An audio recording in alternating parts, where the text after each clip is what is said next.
You can also spin music directly from your iPod. So if you happen to have one of these or an external hard drive of some kind, you can just plug it right into the computer, and Torque will be able to search the contents of the iPod and let you play off of it directly. Now, after the computer has identified that the iPod is connected, just click on the browser heading, and this will refresh the browser list and now shows that the iPod is connected down here.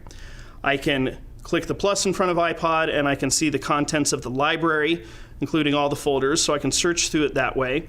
I can even search the playlists that I have on the iPod just to play things directly from any specific list that I like. But also, in the preferences, there's an option that says search iPod with database.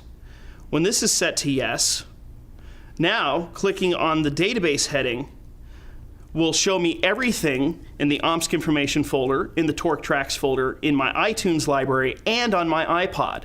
So I don't have to worry about where any music is located. All I have to do is type in the name of something I want to look for, and whether or not it's on the iPod or on the internal hard drive, Torque is going to pull it up and allow me to play it immediately.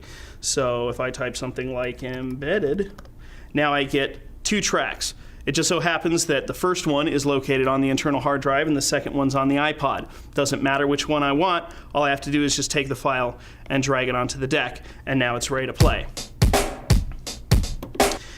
Now, also in the browser are playlists.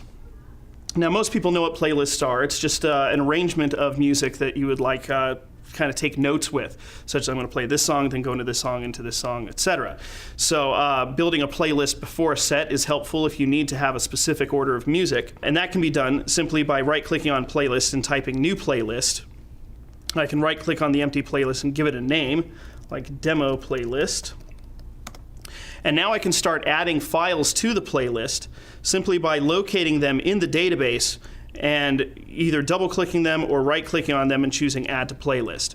After I do that, when I look in the demo playlist, I've now added that song, and I did it twice, both by double-clicking and right-clicking, so I see it twice. I can right-click and delete from playlist and just hone it down to the exact tracks that I need.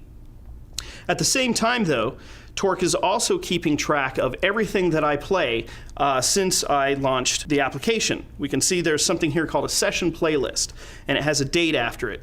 In this case, it's the 14th of March, 07.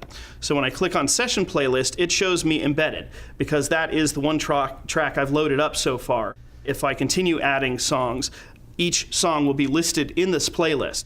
So this is very handy if you're just messing around, mixing for a couple hours on end, and you realize that you did something brilliant maybe halfway through the set. There were 3 or 4 songs that went together perfectly. You can look back in the section playlist and find out what they were. Additionally, if anyone ever asks you for your playlist from a gig, like, perhaps you were playing at a club a week ago and they need to have your playlist in order to check any licenses, you can actually send them this playlist. The playlists are saved in M3U format, so you can just look up the playlist from the date you were at the club and send them that playlist, and they'll have all the information they need.